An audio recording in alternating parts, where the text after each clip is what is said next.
تا خو چې سړی نو موزیم کې کیدي ته خو د کار سړی یا تا دې خدای لري نو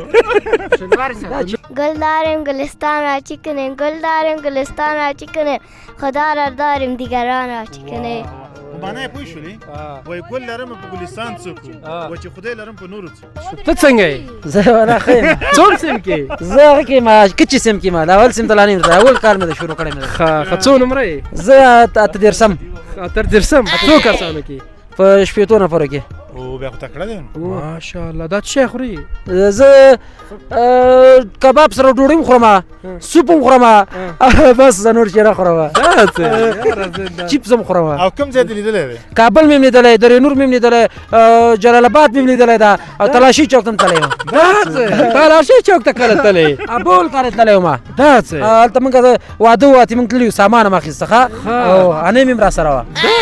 یاره زنده باد ته خو به سالار کباب دې کله خوړلی تا خو چې سړی نو موزیم کې کیدي ته خو د کار سړی یا تا دې خدای لري نو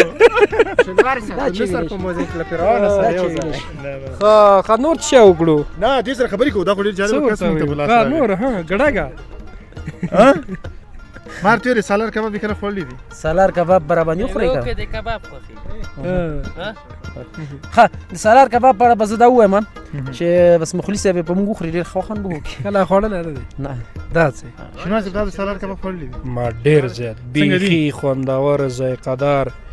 یعنی لار اړخه که فکر وکړو بیخي اچھا ورتي اچھا ورتي بس پورا مال او مال بیخي خوندور ما پهلواني مزه ده در ته راسملومه تکړه ما راڅملاوه ته غټې په غېږه راځې نه نه نه ته غټې خپل همزولي له ورځې ستا همزولی کم یو دی ما همزولی دغه ده کرکټ لوبغاړو کې د څوک خوښ دی کرکټ لوبغاړو کې مې رونالډو خوښ ده او په خاندابا مې خوښ ده او هغه بډاګی یاره سم کس ته په لاس درغلی شي سم تکړه دا څه خوري ما درته مخکې ونه ویلې خزه ته لر شي نه ماشوم شیر یې لري ما پیژنې زه څوک یم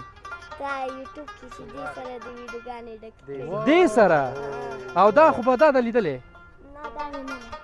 او ته خپله څه نومېږي زه صفا یم صفای صفا څه معنا او ستا څه شی زده ستا څه شی زده زما شعر غزل بیت ترانه نعت حدیث شریف تلاوت ما ته شعر یاد دی هو وایه شعر مهرباني بسم الله الرحمن الرحیم گلداریم گلستان را چی کنیم گلداریم گلستان را چی کنیم خدا را داریم دیگران را چی کنیم معنی پوه شولې وای ګل لرم په ګلستان څوک و چې خدای لرم په نورو څوک واه یو ځلې بیا وایه یو ځلې گلداریم گلستان را چی کنیم گلداریم گلستان را چی کنیم خدا را داریم دیگران را چی کنیم دیگران را چی کنیم بسیار علی بسیار مقبول چقدر قشنگ بود څوم سیم کې دویم صنف کې څومه نمره اول نمره وا کوم مکتب کې نخبگان شهر نبغاګان نوم واخله نخبگان نخبگان شهر نخبگان شهر ماشاءالله ماشاءالله معنی پوهېږي زه الله دې نور وړتیا او استعداد هم درکړي ماشاءالله ډېره تکړه څه پیغام لري زه پیغام موږ ډوډۍ نه ده خوړلې چېرته یې وخورو مونږ کره ما وایي چې هوټل کې وخورئ هوټل کې خورئ که مونږ کره خورئ هوټل والا پیسې اخلي تاسو پیسې اخلي نه ته ډېره مننه خوشحاله اوسئ ډېره دا ورېره ډېره تکړه ډېره مننه ابل شو ډېره مننه ابل